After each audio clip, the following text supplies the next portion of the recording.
Hello everybody and welcome back to World of Warships Legends. My name is Spartan Elite 43 and tonight we are back in the Montana and we need to talk. It's been buffed. You guys know this.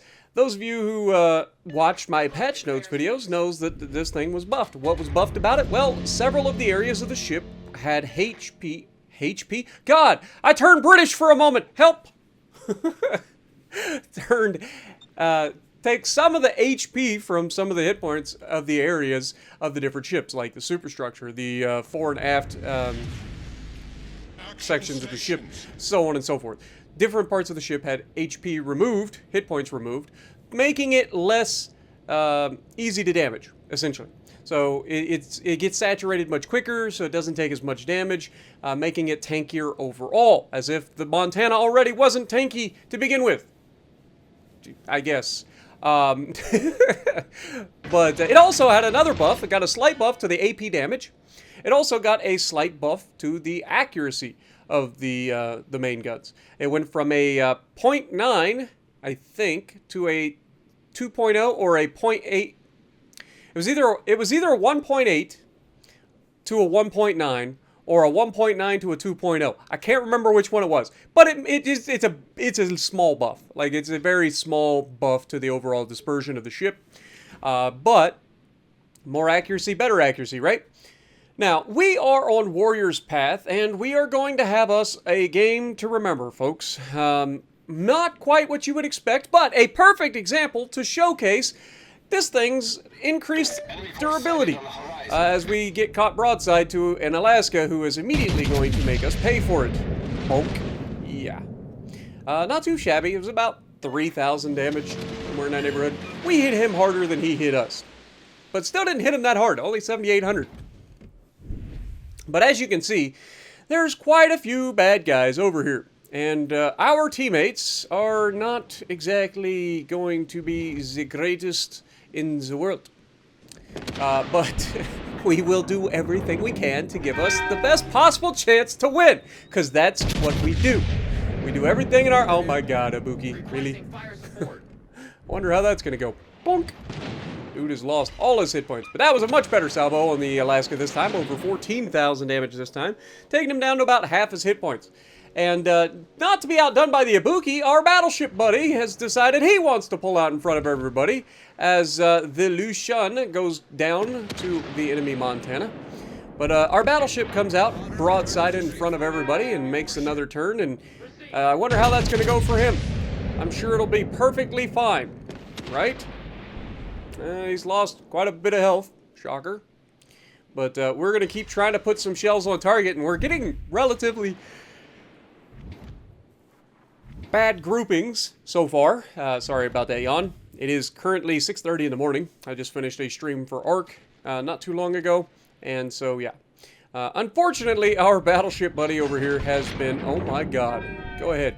Go ahead. I'll wait. Oh, whoops. Whoops. I didn't say you could shoot me. I wanted you to make the... Oh my god. We got Colombo. We've got a Savetsky Soyuz. Ouch. We've got an Alaska, we got a Yama, and Savetsky Soyuz does the unthinkable. You can't do this, people. Look at that accuracy, too. I'm not gonna lie. I thought I had this man death-struck. He deserved to be death-struck. Let's be real. Like, that man deserved every bit of that and should have gotten more. But, given the fact that we have the Savetsky over here, we got two cruisers over here, we have the Yama over here, and a freaking, Colombo, I am not feeling very confident about my odds, given the fact that my battleship buddy is almost dead already, and my cruiser is almost dead. So it's just basically me versus the world over here. Shocker, I know. But we got more shells coming in, so we're going to stay angled here. We want to make sure that we're paying attention. This is one of the things that a lot of people just don't do very well in these big ships. But the Montana, and this is the one thing that sets the Montana apart from the GK. A lot of people will compare the Montana and the GK. They're very similar sizes. They're both very hard to maneuver around the map, so on and so forth. But the Montana has much better firing angles, which is the biggest problem that I have with the GK. The GK gets you into so much trouble because you can't use its firepower without giving up all of the broadside. All of it. But we're trying to continue to get rid of this Alaska. This Alaska being a pain in my neck. I have had the worst accuracy on the planet against this guy. We've only really hit him one good time. But that's about to change as he decides, for whatever reason, that his RNG is better than mine. And unfortunately, he goes dark, and I am sad. I thought I was going to send this man packing, and the moment that he turns full broadside, we lose our ability to see him. That is just the worst. I'm not going to lie. I was absolutely crushed that I couldn't get this shot in over the island. It's the worst feeling in the world. But what you're about to see next is what we call kiting, guys. We don't have a choice. We are overmatched, literally and figuratively. There's a Yama out here who literally overmatches us, and then there's a whole bunch of other people who figuratively overmatch us because they have far more firepower than I have. That's just the way it works. More guns, not good. Okay, so as we start to kite towards the base, notice that I'm not kiting for no reason, right? Like, I'm going back towards the base. I'm trying to regroup with my team, put myself in a position where I can not only utilize my teammates as support, but also utilize, you know, a little bit of, you know, being able to support my teammates. You know, it's a two-way street, folks. But if they don't want to leave their base, then I bring the bad guys to them. Simple as that. So, Columbo's in actually a good position, but we are not going to worry about him. We're going to slap his superstructure and show him he ain't the only one that can throw a whole bunch of shells into somebody's superstructure for a lot of damage. But as you can see, our team is falling apart quickly. We have lost half of our available teammates, and we have only killed a single destroyer. And that is no bueno. But Alaska comes out. He's still over-angled. We're going to go ahead and adjust our shot as he's slowing down, trying to angle against us. And, of course, at that exact moment, that's when our teammate decides to shoot him. Why is it always as soon as I commit to the shot? Have you noticed that? Am I the only one that I will wait for somebody to shoot and nothing will happen? And the moment I decide to shoot at them, that's when they get removed. Just completely wasting my time.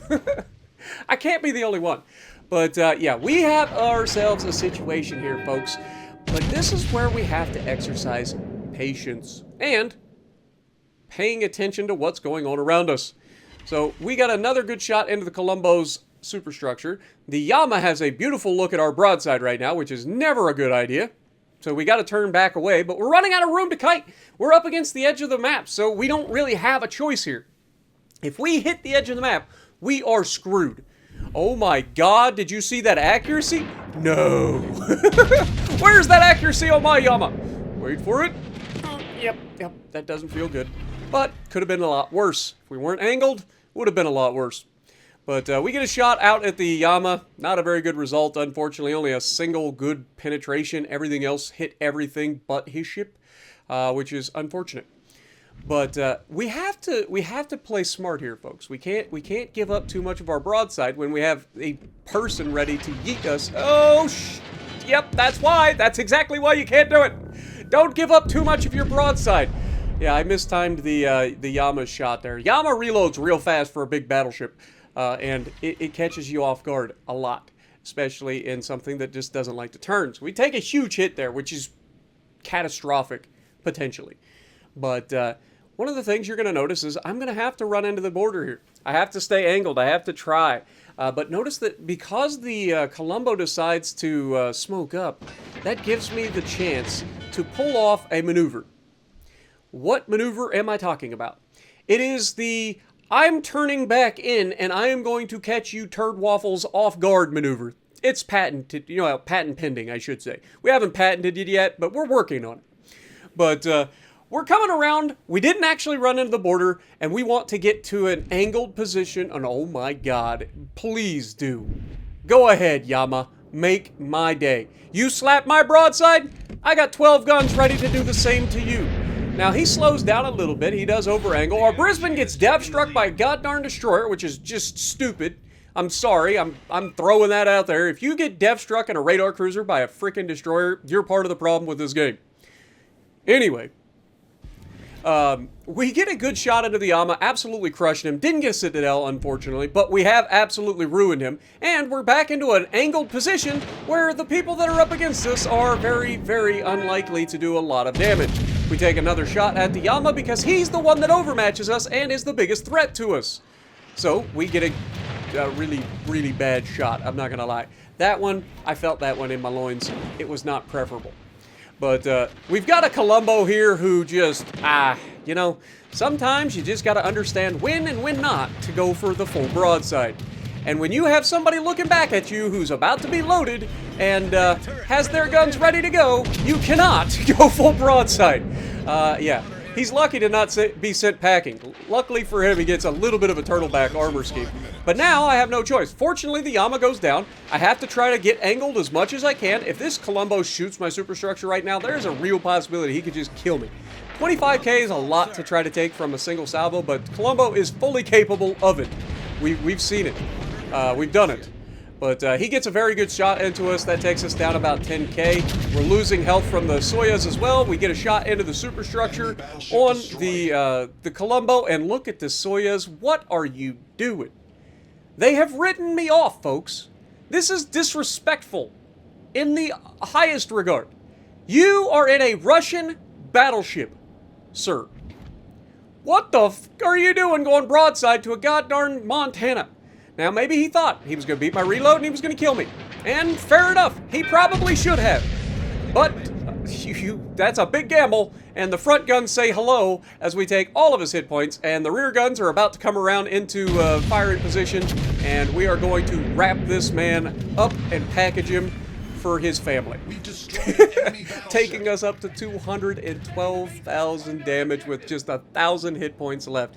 That is the power of the Montana after the bar.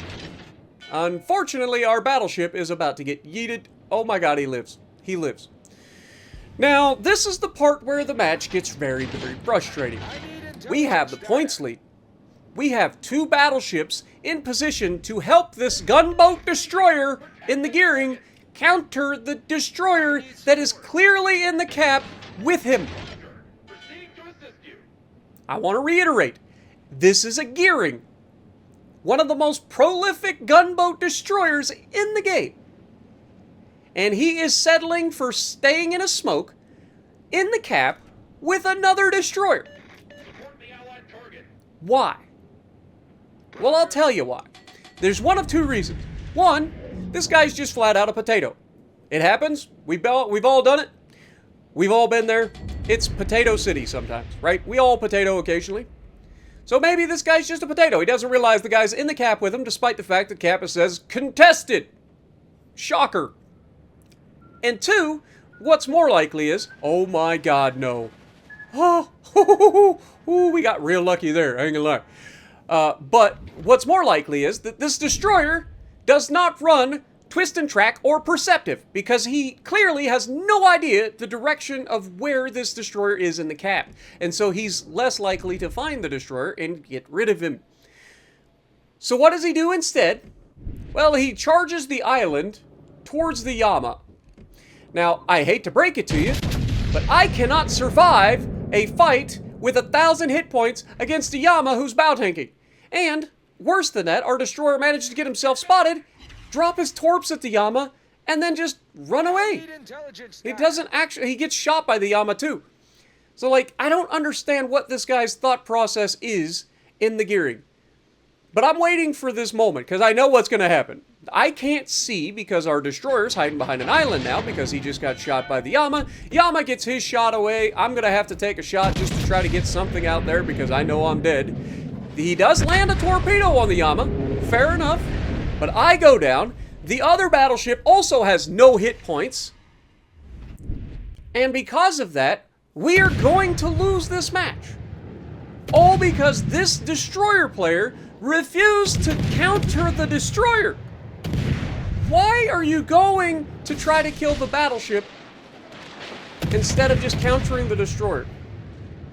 Like, this is just unbelievable. I can't stand this type of gameplay. but is what it is. We have no way to stop this. This is our friendly neighborhood Spider-Man throwing the game out, right? And unfortunately, I mean, fortunately, Gearing kills him, right? That gives us the points lead. If only there wasn't a destroyer left that could easily kill the battleship that will guarantee him the win, because you refused to go kill the destroyer. You had all the potential in the world. You had 2 battleships ready to help you shoot the destroyer. All you had to do was spot it, and you refused. You sat in the cap the entire time. What was it, like 4 minutes? 4 minutes straight of him sitting in a cap. Half of that was in a smoke screen, just sitting there, waiting. I'm surprised he didn't get torped to death, to be honest, sitting in a smoke screen like that. But it is what it is. It's unfortunate. You don't win them all, but this was still a heck of a game, and I hope you guys enjoyed it, because we had a blast in this game, especially when everybody thought we were dead, and they just kept going broadside to us, because you can see real quick the Montana can turn it on. 212,000 damage, second on the team. Colombo, he did his best too. Gearing gets third. It's not like he didn't do anything, but again, he also was the one that threw the game away for us. So, two-edged sword. And if you like what I'm doing, punch the like button, leave a comment below, subscribe to the channel if you haven't already, and as always, I will see you in the next video.